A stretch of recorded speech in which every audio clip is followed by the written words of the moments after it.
Welcome to Headline News 24/7. Please click like and subscribe. Ohio rally goer stands in salute behind Trump, then the president turns around. President Trump had yet another rally over this past weekend. He has been participating in several over the past month, all across the country, especially in Ohio. The focus of the rallies has been in supporting vulnerable blue state Republicans and vulnerable red state Republicans in preparation for primaries as well as the general election come November. By coming to the state and rallying the base, the White House is hoping that they will be able to garner the necessary support for their vulnerable Republican colleagues to win re-election and maintain the majority in the House of Representatives and the Senate. The Daily Caller reported.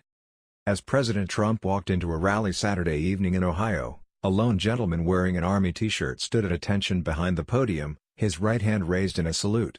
The man watched the president circle the podium, standing firm and holding the salute until President Trump, turning to survey the crowd, snapped to attention and returned the salute. President Trump was in Ohio campaigning with Ohio State Senator Troy Balderson, who faces Democrat Danny O'Connor in a special election on August 7.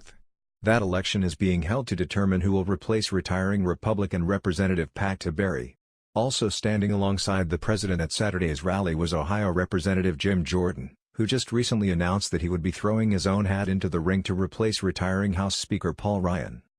While USA Today reported, President Donald Trump took aim at the investigation into Russian election meddling Saturday evening at an Ohio rally, then seemed to compare the two-year probe to a report about an alleged Chinese spy that worked for Democratic Senator Dianne Feinstein. After talking about the ongoing trade war with China and tariffs that the administration has placed on $200 billion worth of Chinese goods, Trump talked about the report, threats to the U.S. and the Russia investigation. Speaking of China, it just came out that the Democratic leader and the leader of the Russian investigation, Dianne Feinstein, had a Chinese spy as her driver for 20 years. Trump told the crowd. And she's leading the Russian investigation, if that's what you call it. How about she's leading the Russia witch hunt? Feinstein is not running the special counsel investigation into Russian meddling in the 2016 election. It's headed by Robert Mueller and under the authority of U.S. Deputy Attorney General Rod Rosenstein. Feinstein addressed reports Saturday about the alleged spy by posting on Twitter that the situation dated back 5 years ago when the FBI alerted her to the possibility. The FBI told me 5 years ago it had concerns that China was seeking to recruit an administrative member of my California staff, she wrote.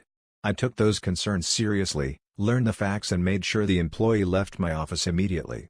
The driver was terminated, she said, and he never had access to any sensitive information. Trump said that he likes the California Democrat, but I don't like the fact that she had a Chinese spy driving her and she didn't know it. He then appeared to mock that Feinstein is among one of many Democrats who has questioned Trump and his campaign's connections to Russia. Then she says to me, well, what did you know about this and that? I mean, give me a break, come on folks, Trump told the crowd. Trump told the crowd that he expects more attacks and meddling attempts because of his tough policies and because of how hard he's been on China. We got to stop meddling.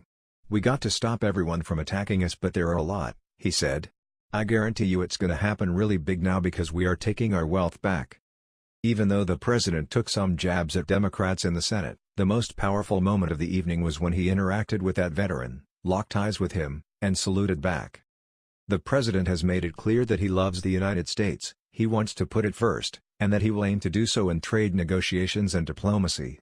This is why our veterans love our president so much and want to go out of their way to pay homage to him and show their respect. They understand what it is like to have a president that values our armed services, puts them first, and honors the sacrifices they have made. President Trump has always done that and will continue to that, and this is why he continues to win in his capacity as president. That was the news. We thought you might be interested in knowing about this. Please click like and subscribe. Thank you.